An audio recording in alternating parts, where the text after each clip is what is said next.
हरे कृष्ण, श्री शिवाय नमस्तुभ्यम। आप सभी का दिन शुभ हो। आज दिनांक है 2 मार्च और दिन है रविवार। आज आप सुनेंगे फाल्गुन मास महात्म्य के 18वें दिन की कथा। उससे पहले आज भी आपको भक्त चोखा मेला जी की एक बहुत ही सुंदर कथा सुनाते हैं। कुछ समय बीतने पर मंगलवेढ़ा गांव की सीमा पर सुरक्षा के लिए बहुत बड़ी दीवार बांधने का काम निकल आया।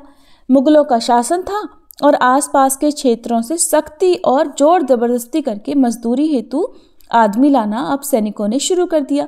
उसमें संत चोखा मेला को भी पकड़ा गया।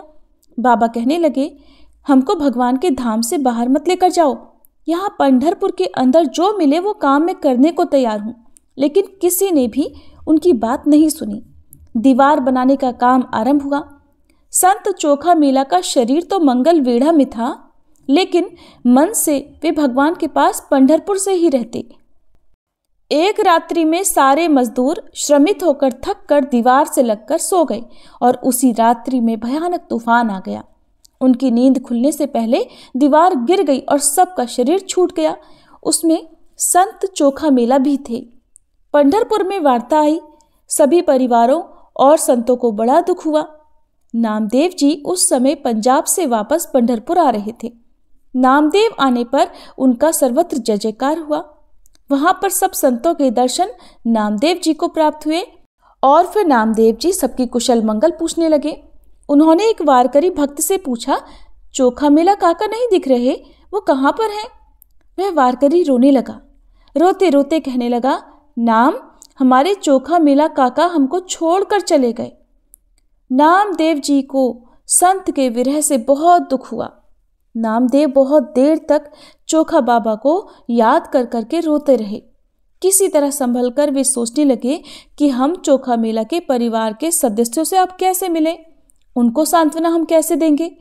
नामदेव सीधे विट्ठल मंदिर गए और उन्होंने प्रभु से कहा, कुशल मंगल पूछूं या फिर चोखा मेला के विषय में कहूं? उनके जैसे संत तो कहीं नहीं मिलते। प्रभु, आप केवल देखते रह गए और बाबा तो आपके परम भक्त थे। आपने उनको अपने पास बुला लिया, पर हमारा क्या? भगवान भी मौन होकर रो रहे थे। प्रभु ने कहा, चोखा मेला जगत में आए और अपना काम करके चले गए, पर सत्य कहूं तो वे आए भी नहीं और गए भी नहीं। शरीर का वस्त्र क्या चोखा मेला है क्या? नाम, तुम तो ये सत्य जानते हो। चोखा मेला तो भक्तों का निर्मल प्रवाह है। वे आए भी नहीं और गए भी नहीं। नामदेव, मेरी एक इच्छा है जो अब तुम्हें पूर्ण करनी है। तुमसे विनती करता हूं। नामदेव जी ने कहा, प्रभु आप तो आज्ञा करें। नाम, चोखा मेला की भक्ति का आदर्श संसार में अमर रहे, ऐसी हमारी इच्छा है। उनके जैसे संतों के कारण ही तो हमारी भगवत्ता है। नाम, अब तुम मंगलवेढ़ा जाओ और संत बाबा की अस्थियां लेकर आओ और हमारे सामने मंदिर के महाद्वार पर उनकी समाधि बनवाओ।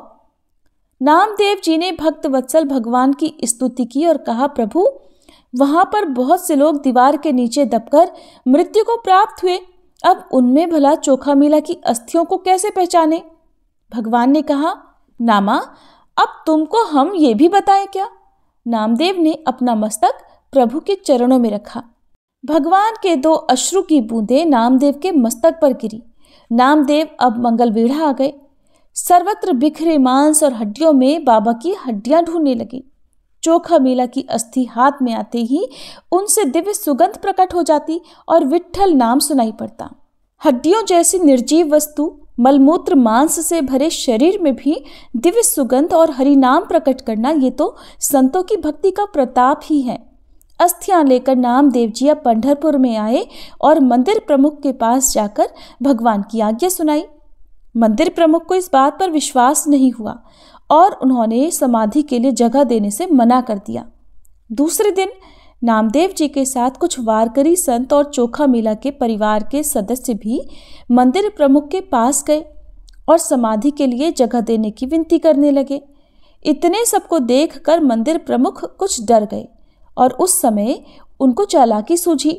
उन्होंने सोचा, ये सब तो दरिद्र हैं, इनसे बड़ी रकम मांग लेता हूं तो ये चले जाएंगे। तो उसने कहा, मैं आपको जगह देता हूं, पर महाद्वार की जगह है, महंगी है। आप लोग 1 सहस्त्र स्वर्ण मुद्राएं लाकर दो तो कुछ बात बनेगी। सारी संत मंडली ये सुनकर निराश होकर लौट गई। मुझे मेरे काम में सफलता मिल गई ये सोचकर अब मंदिर प्रमुख घर आए। दोपहर का भोजन आया। बढ़िया बढ़िया व्यंजन थाली में उनकी पत्नी ने परोसे। उन्होंने थाली से रोटी उठाई और मुख में डालने गए तो मुख में आ गई स्वर्ण मुद्रा। खीर की कटोरी मुख की ओर लेकर गए तो वो भी मुद्राओं से भर गई।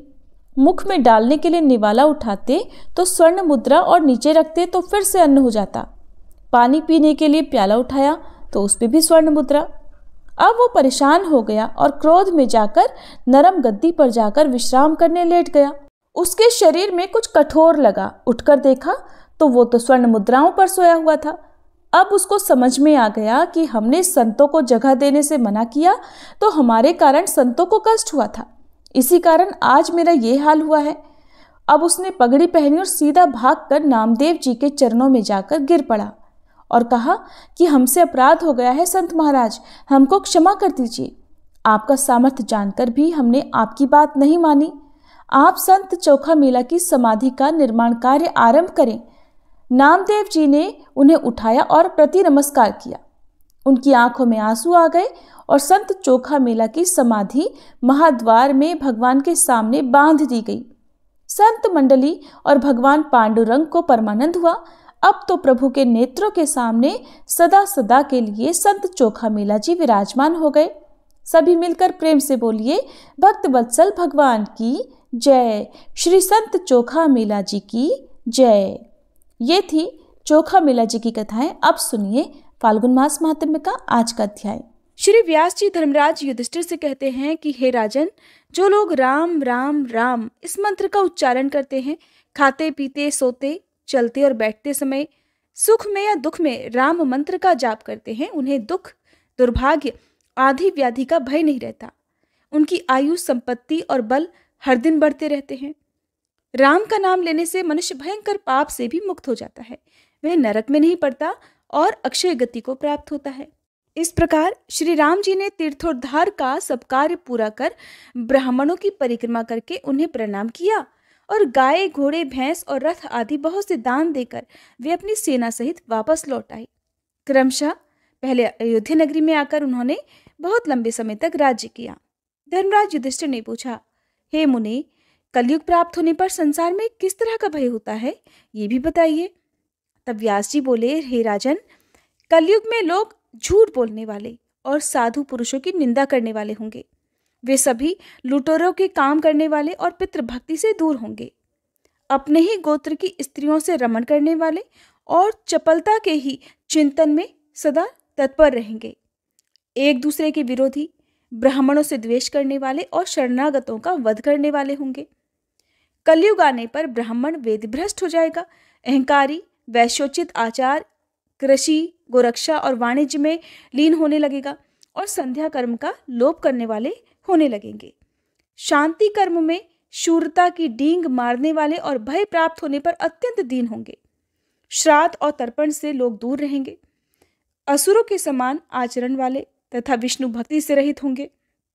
दूसरों के धन हड़पने की इच्छा वाले और सूदखोर होंगे। ब्राह्मण बिना नहाए भोजन कर लेंगे। क्षत्रिय युद्ध का नाम सुनकर दूर भागेंगे। कलयुग में सब लोग दुष्ट वृत्ति वाले और मलिन होंगे, मदिरा पिएंगे और जो यज्ञ के अधिकारी नहीं है ऐसे लोगों से भी यज्ञ करवाएंगे। स्त्रियां अपने पति से द्वेष करने वाली और पुत्र पिता से वैर रखने वाले होंगे। कलयुग के क्षुद्र मनुष्य भाई से शत्रुता रखेंगे, भाई ही भाई का दुश्मन होगा। ब्राह्मण धन इकट्ठा करने में संलग्न रहेंगे और गाय का दूध, दही और घी बेचा करेंगे। कलयुग में गौवें प्रायः दूध नहीं देती हैं, वृक्षों में कभी फल नहीं लगते हैं। लोग अपनी कन्याओं को बेचने वाले होंगे, विष और रस को बेचा करेंगे। कलयुग के ब्राह्मण वेद बेचने वाले होंगे। स्त्रियां 11 वर्ष की आयु में ही गर्भ धारण कर लेंगी। प्रायः लोग एकादशी के उपवास से रहित होंगे। तीर्थ सेवन में ब्राह्मणों की प्रवृत्ति नहीं होगी। ब्राह्मण अधिक खाने वाले और अधिक सोने वाले होंगे। सब लोग कुटिल वृत्ति से अपनी जीविका चलाने वाले और वेदों की निंदा में तत्पर रहेंगे। सन्यासियों की निंदा करेंगे और परस्पर एक दूसरे को छलने वाले होंगे। कलयुग में छुआछूत के दोष को नहीं मानेंगे। क्षत्रिय लोग राज्य से वंचित होंगे और म्लेच्छ राज्य करेंगे। प्रायः सभी विश्वासघाती, गुरुद्रोही, मित्रद्रोही और शिष्णोदर परायण होंगे। महाराज, कलयुग आने पर चारों वर्ण के लोग एक हो जाएंगे और ये मेरा वचन झूठा नहीं होगा। कलयुग आने पर सभी ब्राह्मण अपने स्थान से भ्रष्ट हो जाएंगे। वे बलवान पक्ष को ग्रहण करेंगे और पक्षपाती होंगे और वेद भ्रष्ट हो जाएंगे। प्राचीन काल में श्री ब्रह्मा, विष्णु और शिव आदि देवताओं ने धर्मारण्य तीर्थ को स्थापित किया था। सतयुग में इस तीर्थ का नाम धर्मारण्य, त्रेता में सत्य मंदिर, द्वापर में वेद भवन और कलयुग में मोहेरक हुआ। जो मनुष्य श्रद्धापूर्वक सब पापों का नाश करने वाले धर्मारण्य महात्म्य को सुनता है, वह मन, वाणी और शरीर से होने वाले त्रिविध पातक का नाश कर देता है। एक बार इसके सुनने या फिर कीर्तन करने से सब पापों का नाश हो जाता है। स्त्री हो या पुरुष, जो भी भक्तिपूर्वक इसे सुनता है वह कभी भी नरक का दर्शन नहीं करता है। ऐसा कहकर श्री व्यास जी वहां से चले गए और धर्मराज युधिष्ठिर ने उन्हें प्रणाम किया। श्री सूत जी कहने लगे, हे तपोधनो, एक समय महातेजस्वी मार्कंडेय मुनि तीर्थ यात्रा का फल पाकर नर्मदा नदी के तट पर बैठे हुए थे। वहीं उनका दर्शन करने के लिए बहुत से ऋषि महर्षि आए हुए थे, जिनमें पुलत्स्य, वशिष्ठ, मरीचि, भरद्वाज, कश्यप, पराशर, कात्यायन मुनि, गौतम, शंख, लिखित, दक्ष, कात्यायन आदि थे। उसी समय तीर्थ यात्रा का फल सुनकर धर्मपुत्र युधिष्ठिर वेद वेत्ता और ज्ञानी ब्राह्मणों तथा अपनी प्रिया द्रौपदी के साथ नर्मदा तट पर मार्कंडेय मुनि के आश्रम में आए। वहां पहुंचकर उन्होंने भाइयों सहित 3 बार मुनि की परिक्रमा की और उन्हें साष्टांग प्रणाम करके बैठ गए। राजा को बैठा देख महामुनि मार्कंडेय बोले, राजन, भाइयों और ब्राह्मणों के साथ कुशल से तो हो ना? तब युधिष्ठिर ने हंसकर कहा, मुने, आज आपके चरणार बिंदों का दर्शन पाकर मैं तो धन्य धन्य हो गया। मेरे अंतःकरण का मल नष्ट हो गया। तीनों लोकों में प्रवाहित होने वाली गंगा, यमुना और सरस्वती, गंगाद्वार, हिमालय, कुब्जार्क, ब्रह्मयोनि, उग्र तीर्थ, कनखल, केदार, भैरव क्षेत्र, नैमिषारण्य, कुरुक्षेत्र, पुष्कर इत्यादि पवित्र तीर्थों को छोड़कर आप किस प्रयोजन से केवल महानदी नर्मदा का ही सेवन करते हैं? इस बात को हम सब लोग सुनना चाहते हैं। हे मुनिवर, आप कृपा करके इस रहस्य को बताइए। मार्कंडेय मुनि बोले, राजन, पूर्व काल की बात है। चंद्रवंश में पुरुरवा नाम से विख्यात एक चक्रवर्ती राजा हुए थे। वे स्वर्गलोक का शासन करने वाले इंद्र की तरह पूरी पृथ्वी का पालन करते थे। एक समय राजसभा में उन राजा ने बड़े बूढ़े ब्राह्मणों से पूछा कि हे ब्राह्मण देवताओं, पाप मोहित मनुष्य किस उपाय से यज्ञ आदि कर्मों के बिना ही स्वर्गलोक को प्राप्त हुए हैं और हो सकते हैं, ये बता दीजिए। तब ब्राह्मण कहने लगे कि महाराज, नर्मदा नदी संपूर्ण लोकों को पवित्र करने वाली है। वे संपूर्ण विश्व का पाप हरण करने में समर्थ हैं। उन्हें स्वर्गलोक से आप इस पृथ्वी पर उतारें। अपने मन को वश में रखने वाले उन ब्राह्मणों का ये वचन सुनकर राजा पुरुरवा ने कंद, मूल, फल, शाक और जल का आहार करके निर्मल अंतःकरण से महादेव जी की आराधना प्रारंभ कर दी। तब एक दिन महादेव जी ने प्रसन्न होकर कहा कि बेटा, वर मांगो, मैं तुम्हें तुम्हारी इच्छा के अनुसार वस्तु प्रदान करूंगा। तब पुरुरवा बोले कि महादेव, आप तो समस्त लोगों के हित के लिए बस नर्मदा नदी को पृथ्वी पर उतार दीजिए। आज लाख योजन का विशाल जम्बूद्वीप निराधार हो रहा है। न तो देवता तृप्त होते हैं, न पितर, और न मनुष्यों की ही तृप्ति हो रही है। सुनकर महादेव जी कहने लगे कि राजन, तुम तो बड़ी दुर्लभ वस्तु की याचना कर बैठे हो।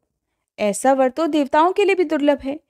नर्मदा नदी को छोड़कर दूसरा जो कुछ भी वर मांगो मैं अवश्य दूंगा। पुरुरवा बोले, महादेव, मैं तो अब प्राण जाने पर भी दूसरा वर नहीं मांगूंगा। अगर आप मुझे दे सकते हैं तो बस मेरी यही इच्छा पूर्ण कर दीजिए। राजा का ये निश्चय जानकर तथा उग्र तपस्या द्वारा उनके किए हुए साधन को देखकर महादेव जी ने नर्मदा को आज्ञा दी कि हे सुरेश्वरी, तुम पृथ्वी पर उतरो और पुरुरवा की तपस्या के फल से मृत्युलोक के हित का साधन करो। नर्मदा ने कहा, महेश्वर, मैं बिना किसी आधार के स्वर्गलोक से पृथ्वी पर कैसे जाऊंगी? तब नर्मदा की बात सुनकर देवाधिदेव महादेव जी ने 8 पर्वतों को बुलाया और उन सब से पूछा कि तुम में से नर्मदा नदी को धारण करने में कौन समर्थ है? तब विंध्यागिरी पर्वत ने कहा, हे सुरेश्वर, आपकी कृपा से मेरा पुत्र नर्मदा को धारण करने में समर्थ है। उसका नाम पर्यंक है। जिसके बाद महादेव जी की आज्ञा मिलने पर पर्यंक ने कहा, हे महेश्वर, आपकी कृपा से मैं नर्मदा नदी को धारण करूंगा। फिर नर्मदा देवी पर्यंक गिरी के शिखर पर स्थित होकर उतरी। एक तो पूरी पृथ्वी पर पहले से अकाल था, अब नर्मदा नदी की अपार जलराशि जो बहुत तीव्रता के साथ पृथ्वी पर भ्रमण कर रही थी, उससे भयंकर प्रलय वहां पर मच गई। तब संपूर्ण देवताओं ने मेकल कन्या नर्मदा की स्तुति की और कहा, हे कल्याणी, तुम अपनी मर्यादा को धारण करो, किसी नियत सीमा में स्थित रहो और इस प्रकार विश्व के लिए हितकारिणी बनो, प्रलय मत मचाओ। देवताओं के इस प्रकार प्रार्थना करने पर महादेव जी की आज्ञा से नर्मदा देवी ने फिर से अपने रूप को संकुचित कर लिया। अब वे बिना कहीं कुछ भी नुकसान पहुंचाए आराम से बहने लगी। उस समय नर्मदा जी ने पुरुरवा से कहा, वत्स, तुम अपने हाथ से मेरे जल का स्पर्श करो। उनकी आज्ञा पाकर पुरुरवा ने उनके जल का स्पर्श और आचमन करके पितरों का तिल और नर्मदा जल से तर्पण किया। उस जल से तर्पण करने पर राजा के समस्त पितर उस परम पद को प्राप्त हो गए जो देवताओं के लिए भी दुर्लभ है। समस्त चराचर जगत सब ओर से पवित्र हो गया। वे देश, पर्वत, गांव और आश्रम भी पवित्र हैं जहां नर्मदा जी विद्यमान है। सरस्वती जी का जल 3 दिन में पवित्र करता है। यमुना जल 7 दिन में पवित्र बनाता है।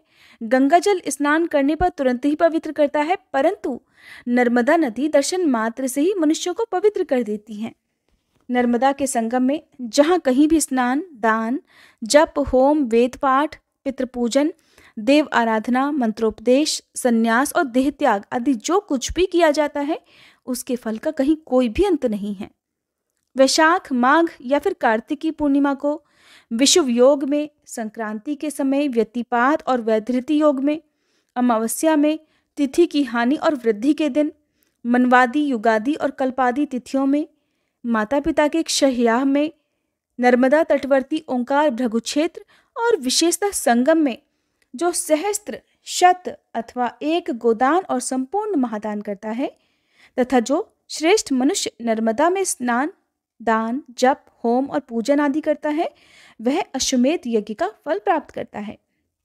हे युधिष्ठिर, मनुष्य नर्मदा में जहाँ जहाँ स्नान करता है, वहीं वहीं उसे अश्वमेध यज्ञ का फल प्राप्त हो जाता है।